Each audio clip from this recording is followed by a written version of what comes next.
ना तो नासिर सिद्दीकी और ना इम्तियाज़ जलील की ये सीट यहाँ से हम हारते। दूसरों पे उंगली उठाने से पहले हमें कुछ हमारे ही अपने लोगों के ऊपर नज़र डालने की ज़रूरत है। कब तक हम अपनी कौम का सौदा इसी तरह होता हुआ देखते रहेंगे? नासिर सिद्दीकी करीब 80,000 वोट ले रहे, इलेक्शन लड़ने का इख्तियार सबको है।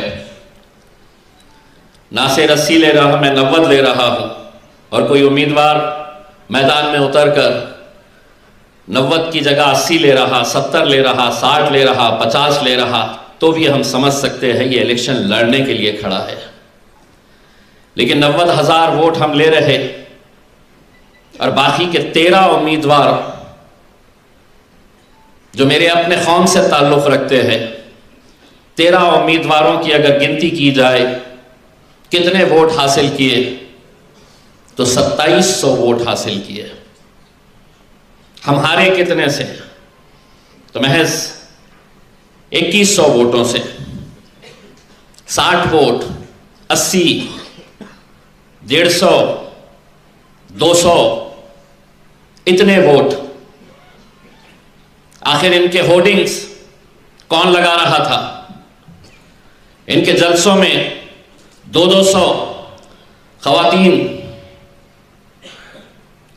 इनके रैली में कौन भेजा जा रहा था? किसे भेजा जा रहा था? इनके रिक्शे कैसे दौड़ रहे थे? कौन दौड़ा रहा था? मैं उस वक्त भी चीख चीख कर यह कह रहा था कि यह सारा पैसा भारतीय जनता पार्टी की तरफ से यह तमाम उम्मीदवारों को दिया जा रहा था, और आखिरी के 3 दिनों के अंदर वो उम्मीदवार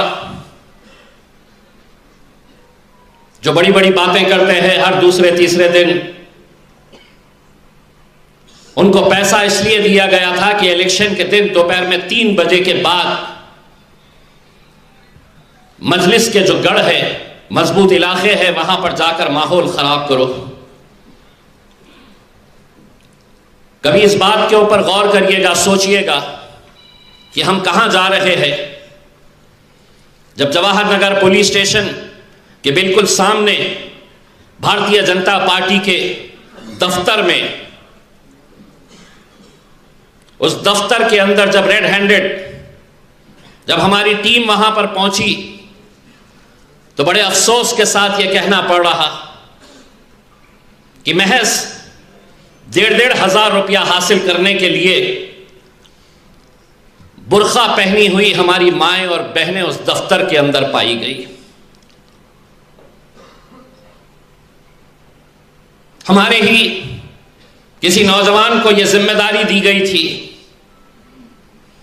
कि जितनी तो मुसलमान औरतों को यहां पर लेकर आएंगे, 500 रुपये कमीशन दिया जा रहा था। 1,500 रुपये वोट खरीदने की कीमत दी जा रही थी। इख्तिलाफ आपका मुझसे हो सकता है, इख्तिलाफ नासिर सिद्दीकी साहब के साथ हो सकता है, लेकिन 5 साल जो कौम का इतना बड़ा नुकसान किया गया है, उस दौर के अंदर जहां पर चुनकर आने के फौरन बाद भारतीय जनता पार्टी के कुछ नेता किस तरह की बयानबाजी कर रहे हैं,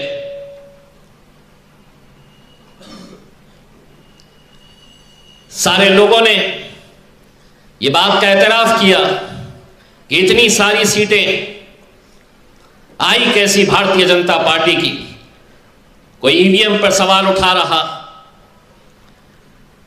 आखिरी घंटे में जो वोटिंग में धांधलियां की गई, ये सवाल उठाए जा रहे। इसको डाइवर्ट करने के लिए बड़ी ही चालाकी के साथ अजमेर शरीफ की दरगाह का मुद्दा लाया गया और मीडिया से कहा गया या अब इलेक्शन की बेईमानी के बारे में चर्चा नहीं होगी। अब अजमेर शरीफ की दरगाह चर्चा का मुद्दा बनाया जाए करके मैं उस हुकूमत से यह कहना चाहता हूं, किराड़पुरे की राम मंदिर को बचाने के लिए अगर इम्तियाज जलील जा सकता है तो अजमेर शरीफ की दरगाह बचाने के लिए भी हम जा सकते हैं।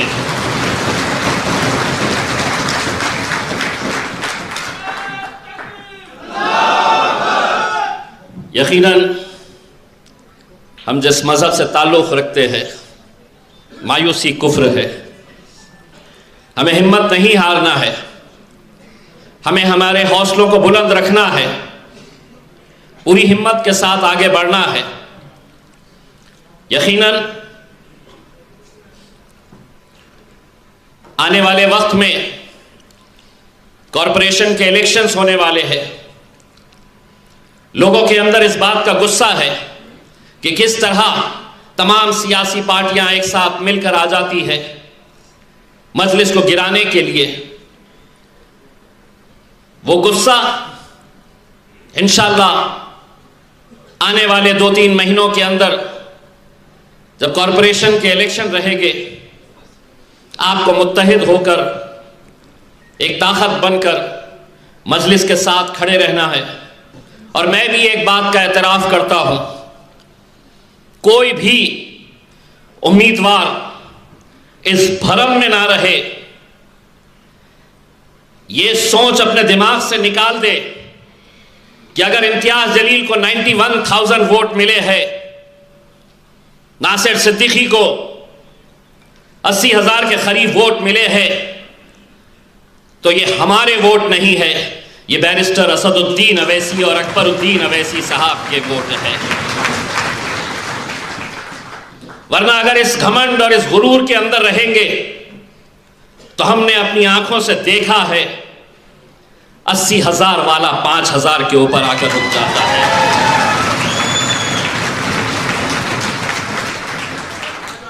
ये मोहब्बत यकीनन असद साहब, अकबर साहब जिस तरह की मेहनत दोनों भाइयों ने मिलकर पूरे महाराष्ट्र के अंदर की, हम असद भाई पूरी आवाम की तरफ से आपका तहे दिल से शुक्रिया अदा करते हैं।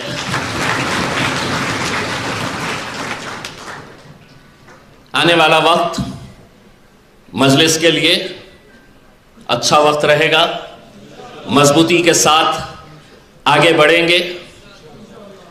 आज गिरे हैं, फिर उठेंगे, फिर खड़े रहेंगे